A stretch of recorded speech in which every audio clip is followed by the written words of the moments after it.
जन्नत की पुकार में आपका स्वागत है। कांग्रेस कम्युनिकेशन विभाग के चेयरमैन अनिल भारद्वाज ने दिल्ली में की प्रेस वार्ता। दिल्ली प्रदेश कांग्रेस कमेटी कम्युनिकेशन विभाग के चेयरमैन एवं पूर्व विधायक अनिल भारद्वाज ने कहा है कि उच्चतम न्यायालय का दिल्ली की सरकार के अधिकारों के संबंध में लोकतांत्रिक व्यवस्थाओं को मजबूत करने वाला महत्वपूर्ण फैसला आया है। कांग्रेस पार्टी उसका पूरी तरह से स्वागत करती है। प्रदेश कार्यालय में आयोजित संवाददाता सम्मेलन में कम्युनिकेशन विभाग के वाइस चेयरमैन अनुज आत्रेय भी मौजूद थे। अनिल भारद्वाज ने कहा कि उच्चतम न्यायालय का फैसला निश्चित तौर पर दिल्ली की जनता और चुनी हुई सरकार को और अधिक अधिकारपूर्ण बनाने का अच्छा फैसला है। उन्होंने कहा कि 2014 में अरविंद केजरीवाल ने जन लोकपाल के लिए 49 दिन की सरकार से इस्तीफा दे दिया था। अब सुप्रीम के आदेश के बाद पूर्ण अधिकार मिलने पर केजरीवाल जन लोकपाल का तुरंत गठन करे। साथ ही उन्होंने कहा कि दिल्ली कांग्रेस को आशंका है कि कहीं दिल्ली में ट्रांसफर पोस्टिंग उद्योग न बन जाएं, क्योंकि दिल्ली सरकार पिछले 9 वर्षों में भ्रष्टाचार के सभी रिकॉर्ड तोड़ दिए हैं और दिल्ली की सरकार की कथनी और करनी में लगातार अंतर नजर आया है। धन्यवाद अनुज भाई, और बहुत बहुत धन्यवाद और आभार आप सब पत्रकार और छायाकार मित्रों का जो प्रदेश कांग्रेस कमेटी के निमंत्रण पर आज की प्रेस वार्ता के लिए समय निकाल कर आए हैं। मैं आप सबका स्वागत भी करता हूं और आपको कृतज्ञता भी प्रकट करता हूं। अनुज जी ने कहा कि कुछ जो लेटेस्ट डेवलपमेंट हुई उसको चर्चा करें, उससे पहले मैं आप सबके माध्यम से हमारे दिल्ली के लाखों उन बच्चों को, उन छात्र छात्राओं को जो CBSE के तहत 12वीं का एग्ज़ाम दे रहे थे, आज वो रिज़ल्ट आउट हुए हैं CBSE के 12th क्लास के, तो मैं दिल्ली कांग्रेस की तरफ से उन सभी उत्तीर्ण छात्र छात्राओं को बहुत बहुत बधाई देता हूं और उनके उज्जवल भविष्य के लिए कामना करता हूं, उन्हें शुभकामनाएं देता हूं कि वो दिल्ली और अपने देश का आगे नाम रोशन करें।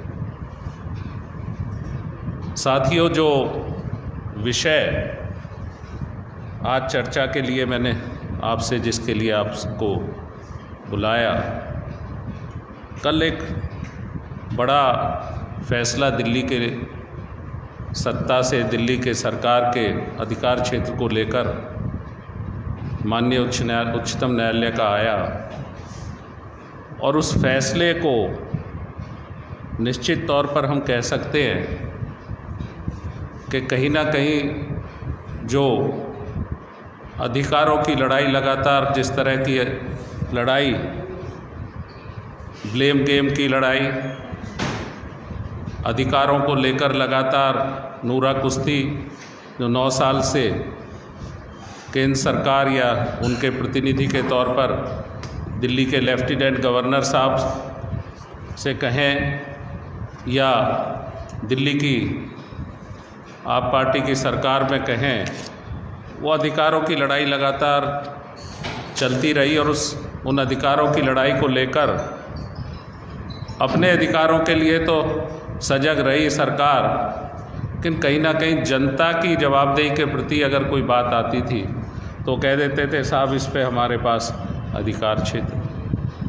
हम धन्यवादी हैं, कांग्रेस पार्टी धन्यवाद करती है माननीय उच्चतम न्यायालय की संविधान पीठ और हमारे सुप्रीम कोर्ट के सभी जजों का, विशेषकर चीफ जस्टिस ऑफ इंडिया का, जिन्होंने एक फैसला पूरी तरह इस विवाद को निपटाते हुए संघीय फेडरल ढांचे को मजबूत करने वाला फैसला दिल्ली की सरकार के, दिल्ली की विधानसभा के गठन पर जो संविधान में ताकत दी गई थी, विशेष जो रचना विशेष विधानसभा की यहाँ दिल्ली में की गई थी NCT एक्ट 1991 के अंतर्गत, उसमें धारा अनुच्छेद 239 और 239A इत्यादि पर जो व्याख्या की है, अब ये सुनिश्चित हो गया कि चुनी हुई सरकार को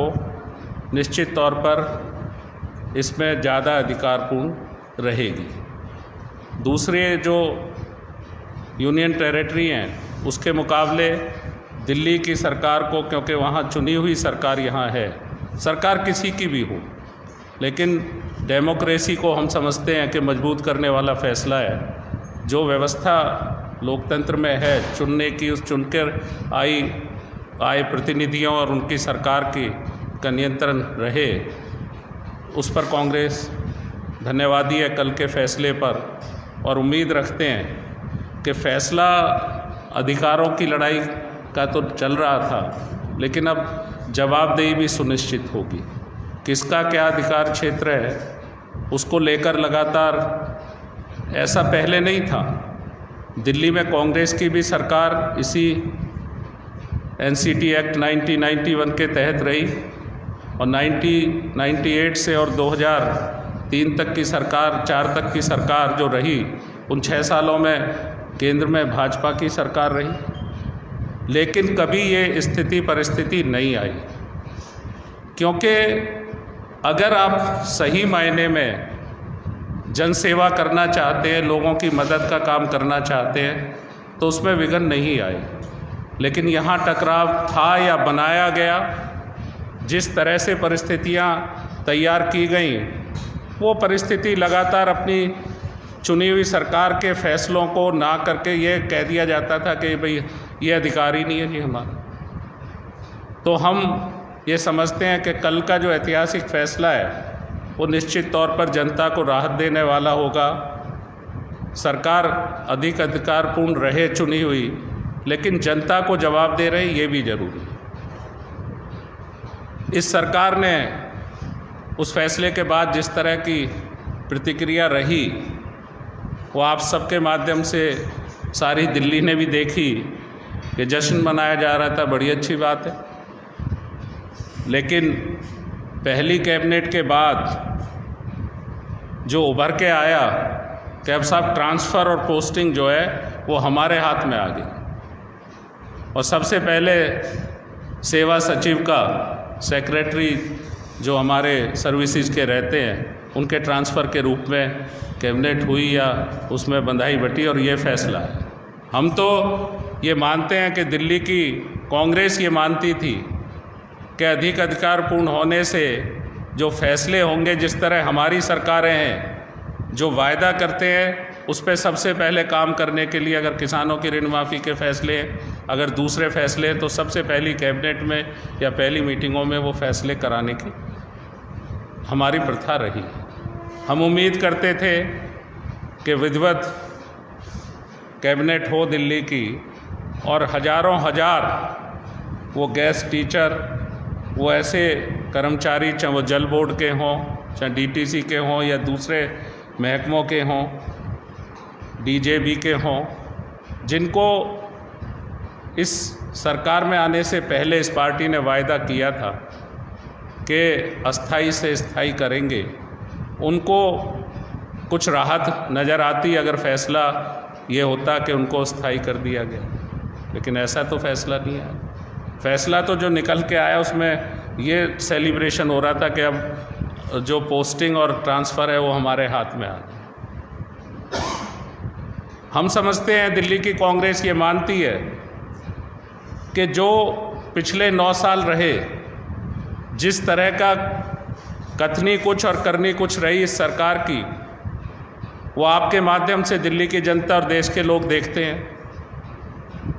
जब आप सरकार बनाने से पहले और जब आप पहली बार चुने गए तो बहुत ज़ोर शोर से प्रचार हुआ कि सरकार चलाने के लिए हम तो भ्रष्टाचार के खिलाफ बन के आए हैं। हम जो भ्रष्टाचार है उसके खिलाफ बात करते थे। पूर्व मुख्यमंत्री स्वर्गीय शीला दीक्षित के खिलाफ हम पर जब प्रचार में जाते थे, एक बड़े से थैले में 400 पेज के आरोप पत्र होते थे।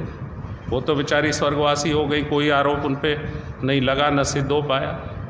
कोई कैबिनेट का कुलीग उनका नहीं कभी चार्जशीटेड हुआ। लेकिन जो कहते थे कि भ्रष्टाचार के खिलाफ चुने गए हैं, आप हमें बनाएंगे, हमें ना तो बड़ा घर चाहिए, ना हमें सुविधाएं चाहिए, ना ज़्यादा हमें किसी तरह की सुरक्षा चाहिए। ये सब बातें हमने नहीं कही। एफिडेविट देके श्री अरविंद केजरीवाल जी जो इस पार्टी के मुखिया भी हैं और दिल्ली के मुख्यमंत्री बने, उन्होंने ये घोषणाएं की, लेकिन कहा कुछ और गया। अमल अगर उसमें देखा जाए तो कुछ और हुआ। मुख्यमंत्री जी ने कहा था और स्वराज में भी लिखा था और 2015 के इलेक्शन मैनिफेस्टो में भी आप पार्टी के इसको बड़ी प्रमुखता से कहा गया था कि दिल्ली में जो ठेके हैं शराब के, उस शराब के ठेकों में जो आवंटन होता है वो नेताओं और अधिकारियों की मिलीभगत से होता है, उसमें भ्रष्टाचार होता है। दिल्ली में जब कांग्रेस की सरकार थी तो ठेके तो सरकारी थे और लगभग मैं कह सकता हूँ कि 70 वार्ड ऐसे थे जिसमें कोई भी ठेका नहीं, 18 विधानसभा ऐसी थी जिनमें कोई भी ठेका नहीं। और मैं समझता हूँ कि हम भी 10 साल एमएलए रहे, हमने तो कोई एक भी चिट्ठी इशू नहीं की किसी को ठेके की। तो जो ये कहते थे कि भ्रष्टाचार होता है, नेता और अधिकारी मिलकर आवंटन करते हैं, हमारी सरकार दीजिए, हम आएंगे रायशुमारी से फैसला करेंगे, मोहल्ला सभाओं से तय कराएंगे, महिला समितियों से एनओसी लेंगे, आरडब्ल्यूए से एनओसी लेंगे। और जब कोरोना काल चल रहा था, उस विकट परिस्थितियों में जब दिल्ली की जनता उस वैश्विक महामारी कोरोना से जूझ रही थी, लोग सांसें तोड़ रहे थे, लोगों के परिजन ये उम्मीद के साथ किसी तरह की सरकार मदद करे, और सरकार तो कहीं ना कहीं वो भ्रष्टाचारी आबकारी नीति में व्यस्त थी बनाने में, उसका भ्रष्टाचार खुल रहा है परत दर परत। हम नहीं कहते किसी क्या है क्या नहीं है, लेकिन अगर मिनिस्टर उन भ्रष्टाचारों में अरेस्ट हैं, बेल नहीं हो रही है, तो ये परिस्थिति बता रही है कि वो नीति तो निश्चित तौर पे दोषपूर्ण थी और भ्रष्ट थी। वैसी परिस्थिति अपने आप को कॉमन मैन के रिप्रेजेंटेटिव कहने वाले, अपने आप को गरीबों के हमदर्द कहने वाले, अपने आप को झुग्गी झोंपड़ी के लोगों को हम आएंगे तो हम उनको सुरक्षित मकान देंगे, हम उनको छत देंगे वायदे करने वाले श्री अरविंद केजरीवाल जी और उनकी सरकार गरीबों को तो शायद घर नहीं दे पाई, लेकिन उसी कोरोना काल में बिहाइंड द कार्टन एक महल ज़रूर दिल्ली में तैयार हुआ, जिसको आप प्रेस के मीडिया के माध्यम से, आपके चैनलों के माध्यम से, आपके पत्र पत्रिकाओं के माध्यम से दिल्ली की जनता ने देखा। और वो भव्य स्वरूप, मुझे तो लग रहा है कोई टैक्स लगा देना चाहिए उसको देखने के लिए, अगर उसको अलाउ करें तो लोग देखना चाहेंगे। कहा यह गया था, ये ट्वीट था श्री अरविंद केजरीवाल जी का, आप जानते हैं ये श्री अरविंद केजरीवाल जी का खुद का ट्वीट था। ये ट्वीट था 27 अक्टूबर 2013 को। इस ट्वीट में क्या कहा है, श्री अरविंद केजरीवाल जी कहते हैं कि दिल्ली की मुख्यमंत्री शीला दीक्षित जी के घर 10 एसी लगे हुए हैं। मैंने तो सुना है उनके बाथरूम में भी एसी है। कौन भरता है उन एसी के बिल? ये मैं और आप टैक्स पेयर भरते हैं। मेरा तो कलेजा कांप उठता है ये सोचकर कि जब दिल्ली की 40% जनता झुग्गियों में रहती है, तब कोई मुख्यमंत्री कैसे आलीशान घर में रह सकता है। ये 2013 का 27 अक्टूबर का श्री अरविंद केजरीवाल जी का ट्वीट है। बड़ी अच्छी बात थी, दिल्ली के लोगों को लगा के बड़ा सच्चा हमदर्द आपका नेता के तौर पर, मुख्यमंत्री के तौर पर आया है, इन्हें तो घर भी बढ़ानी चाहिए आलीशान, ये तो उन पे सवाल उठा रहे। आज हम पूछना चाहते हैं कि उस कोरोना काल में जो ये महल तैयार हो रहा था, जिसमें कहा जा रहा है कि 48 एयर कंडीशन हैं, जिसमें कहा जा रहा है कि बाथरूम में एसी की बात तब तो सिर्फ ये कही गई थी कि उनके बाथरूम में एसी है, पर उनके यहाँ तो सबका एक्सेस था। हम भी उनके साथ विधायक और पार्लियामेंट्री सेक्रेटरी रहे। अब ये तस्वीरें जारी हो रही हैं अलग अलग जगह से कि इनके बाथरूम में तो सच में ही एसी नज़र आ रहा है। तो भैया ये क्या है? गरीबों की हमदर्द पार्टी, गरीबों को घर देने की, झुग्गी वासियों को घर देने की, गरीबों को अपनी हमदर्दी से वोट लेने की बात करने वाली पार्टी के मुख्यमंत्री जी, आपको आलीशान महल नज़र आ रहा था, वो शीला दीक्षित जी का घर, उनको कैसे नींद आती होगी। आज हम पूछते हैं कि 150 करोड़ रुपए से ज़्यादा की लागत से अगर आपने ये घर बना लिया, जो भी उसके फाइनेंशियल वो रहे, वो तो जांच का विषय ज़रूर होगा, लेकिन क्या आपको नींद आती है? क्या आपने वायदा पूरा किया? उसी शीला दीक्षित ने दिल्ली की मुख्यमंत्री रहते हुए, उसी दिल्ली की कांग्रेस की सरकार ने 45,000 फ्लैट बना के दिए थे राजीव रतन आवास योजना के तहत और वीकर सेक्शन को घर देने की योजना के EWS की स्कीम के तहत 45,000 फ्लैट हमारे तैयार थे। आज वो एक भी आवंटन, ये सरकार जो गरीबों की हमदर्द सरकार होने की बात कर रही है, एक भी फ्लैट का आवंटन नहीं किया इन्होंने। एक भी फ्लैट आप गरीब आदमी को छत नहीं दे पाए। 45,000 परिवार सुरक्षित अपना घर महसूस करके वहाँ रहते, बढ़िया फ्लैट बने हुए थे, आप लोगों ने भी देखे थे उनके जर्जर हालात पे। जब वहाँ डेथ हुई, वहाँ उन हालातों को देखने आप में से बहुत से साथी हमारे साथ गए थे। बवाना, अलग अलग नरेला, घोगा, अलग अलग जगह पे, लेकिन वो तो ख़त्म हो गए, जर्जर हो गए। किसका नुकसान हुआ? टैक्स पेयर के पैसे का नुकसान हुआ। अरे आप राजीव जी के नाम पे आपको ऑब्जेक्शन था, आप नाम बदल के दे देते भाई। राजीव रतन आवास योजना के तहत उन मकानों को आपने किसी गरीब को आवंटित किया। तो ये इस सरकार की कार्यशैली है कि गरीबों को मकान देने की जगह एक महल अपने लिए मुख्यमंत्री जी बनवा। ये हालात है और हम ये कहना चाहते हैं कि हम ये उम्मीद रखते हैं कि जो अधिकार बढ़े हैं, जो अधिकार मिले हैं, उनका उपयोग जनता को मदद करने में किया जाए। ये नहीं कि ट्रांसफ़र पोस्टिंग के नाम पर जिस तरह से हमारे ऑफिसर्स को जिस तरह का एक वातावरण बनाने की कोशिश की जा रही है, भयभीत करने की कोशिश की जा रही है कि जिन ऑफिसर्स ने हमारे साथ कोऑपरेट नहीं करा उनको हम ये करेंगे। जिस तरह का थ्रेट परसेप्शन देखने को मिला एक ही दिन में, वो तो किसी अच्छे लोकतंत्र की निशानी नहीं।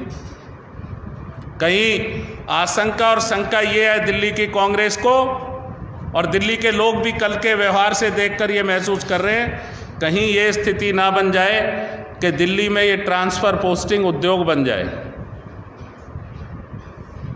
हम ये कहना चाहते हैं कि जो ट्रांसपेरेंसी थी उससे बाहर ना हो जाए। कहीं जिस तरह से सेलिब्रेशन दिख रहा है, हम ये उम्मीद रखेंगे कि वो ट्रांसफ़र पोस्टिंग उद्योग ना बन जाए, और वो ट्रांसफ़र पोस्टिंग के साथ साथ जो पहला वायदा था इस पार्टी का सरकार बनने के बाद, 49 दिन की सरकार श्रीमान जी जब आपने समर्पित की गेरी, तो आपने कहा था कि हम दिल्ली में पूर्ण जन लोकपाल लाना चाहते हैं। दिल्ली की कांग्रेस आपसे मांग कर रही है, बार बार कह रही है कि अब आप अधिकारपूर्ण सरकार चला रहे हैं, जन लोकपाल दिल्ली में कब आएगा उसकी डेट दीजिए। दिल्ली की जनता को आप बताइए कि जन लोकपाल कब आए।